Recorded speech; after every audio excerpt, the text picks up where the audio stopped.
ज़रा सोचो, तुम सुबह उठते हो और तुम्हें एकदम से पता चलता है कि फेसबुक, इंस्टाग्राम, यूट्यूब, व्हाट्सअप सब कुछ बंद। मतलब एक सेकंड में तुम्हारी आवाज़, तुम्हारी फ्रीडम और तुम्हारा डिजिटल दुनिया से कनेक्शन छीन लिया गया। और इसी वजह से नेपाल की सड़कों पर आज लाखों यूथ खड़े हैं, पुलिस के सामने, आर्मी के सामने और अपनी सरकार के खिलाफ। मतलब सिर्फ 2 दिन के अंदर प्रोटेस्ट इतना वायलेंट हो गया कि 30 लोगों की जान चली गई, पार्लियामेंट और मिनिस्टर्स के घर जला दिए गए एंड नेपाल के प्राइम मिनिस्टर ओली को अपनी कुर्सी छोड़नी पड़ी। लेकिन क्या ये सिर्फ सोशल मीडिया बैन का रिजल्ट था या इसके पीछे कोई बड़ी कहानी छुपी हुई है? और एक्स-पीएम की वाइफ की जो डेथ हुई थी वो एक कोइंसिडेंस था या एक वेल प्लान्ड मिशन? क्या नेपाल के इसमें चाइना और अमेरिका का भी हाथ है? एंड नेपाल के इस इंसिडेंट से इंडिया पर क्या असर पड़ेगा, जानेंगे इस वीडियो में। सब कुछ शुरू हुआ था 4 सितंबर 2025 से, जब गवर्नमेंट ने एक धमाका कर दिया। मतलब एक ही दिन में 26 सोशल मीडिया प्लेटफॉर्म्स बैन कर दिए, जिसमें Facebook, Instagram, YouTube, WhatsApp, x और वीचैट जैसे बड़े बड़े प्लेटफॉर्म्स भी थे।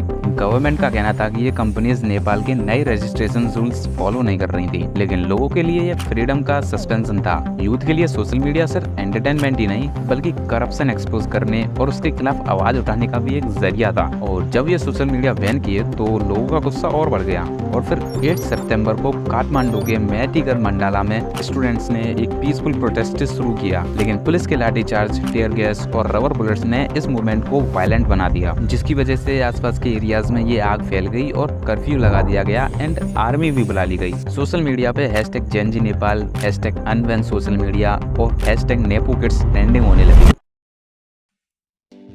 लेकिन फिर एक और ट्विस्ट आता है जब एक्स-पीएम की वाइफ रवि लक्ष्मी की बर्निंग स्टेट में बॉडी मिली। वैसे सरकार ने इसको एक एक्सीडेंट बताया, लेकिन पब्लिक ने इसे पॉलिटिकल कंस्पिरेसी की तरह देखा और इस न्यूज ने प्रोटेस्टर्स के गुस्से को और भड़का दिया। फिर 9 सितंबर तक हालत इतने खराब हो गई कि पीएम ओली ने रिजिग्नेशन दे दिया और पार्लियामेंट और मिनिस्टर्स के घर जला दिए गए। Internet, airport and other services भी बंद कर दी गई और नेपाल पूरी तरह से पॉलिटिकल वैक्यूम में गिर गया। नाउ द क्वेश्चन इज, इतना बड़ा इंसिडेंट जिसने पूरे एशिया तक को शॉक में डाल दिया है, क्या ये सिर्फ सोशल मीडिया बैन की वजह से था? And the answer is no, बल्कि कई और रीजंस भी थे, जैसे यूथ अनएम्प्लॉयमेंट 20% से ज़्यादा होना, महंगाई की वजह से आम आदमी का जीना मुश्किल हो जाना और करप्शन स्कैंडल्स में मिनिस्टर्स के बच्चों की luxury life openly show up करना, और फिर सोशल मीडियाज पर बैन लगा देना, जबकि अदर कंट्रीज में रह रहे लोगों की फैमिली मेम्बर्स, वर्कर्स और स्टूडेंट्स एक तरह से कॉन्टेक्ट टूट जाना। ये सब मिलाकर एक वोल्केनो की तरह लोगों का गुस्सा बना।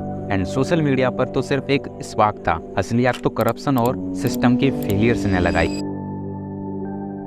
खैर, एक कमाल की बात ये थी कि इस प्रोटेस्ट की सबसे पावरफुल चीज थी उसका सिंबल। स्टूडेंट्स ने वन पीस एनिमी का स्ट्रॉ हैट पायरेट्स फ्लैग उठाया और बोला, हम सिस्टम के अगेंस्ट खड़े हैं, हम हार नहीं मानेंगे। ये प्रोटेस्ट एक जनरेशन का मैसेज बन गया कि हम सिर्फ ऑनलाइन मीम्स शेयर करने वाली जनरेशन नहीं, बल्कि जब वक्त आए तो सिस्टम को चैलेंज करने वाली जनरेशन भी है। वेल, इस पूरे क्राइसिस में जो बड़े नाम हैं वो ये हैं। पहला तो पीएम केपी शर्मा ओली, जो अब कुर्सी छोड़ चुके हैं। दूसरा, ex chief justice Sushila Karki, जिनके नाम को प्रोटेस्टर्स इंटरिम पीएम के लिए पुश कर रहे हैं। तीसरा, काठमांडू के मेयर वालेंसा, जो यूथ के नए हीरो बन गए हैं। और आखिरी में आर्मी चीफ अशोक राज सिंगडेल, जो अभी कैपिटल का कंट्रोल संभाले हुए हैं। पर ये कहानी सिर्फ नेपाल की नहीं, क्योंकि चाइना के बिलियंस के प्रोजेक्ट्स नेपाल में चल रहे हैं। वो चाहते हैं कि स्टेबिलिटी बनी रहे। अमेरिका डेमोक्रेसी के साइड में खड़ा है, लेकिन डायरेक्ट इंटरफेयर नहीं कर रहा। और इंडिया के लिए नेपाल एक लाइफलाइन नेबर है, ओपन बॉर्डर और ट्रेड की वजह से।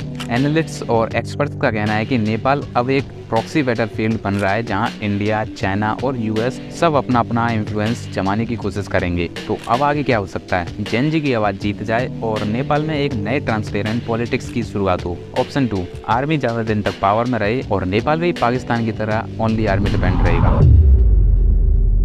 वैसे एक बात क्लियर है, नेपाल का ये इंसिडेंट पूरी दुनिया के लिए एक मैसेज बन गया है कि जब यूथ यूनाइट होता है तो सिस्टम भी हिल जाता है। वेल गाइस, आप लोगों को क्या लगता है, क्या नेपाल अपनी डेमोक्रेसी बचा पाएगा या ये रिवॉल्यूशन भी एक और फेल्ड मूवमेंट बनकर इतिहास के पन्नों में दबा दिया जाएगा?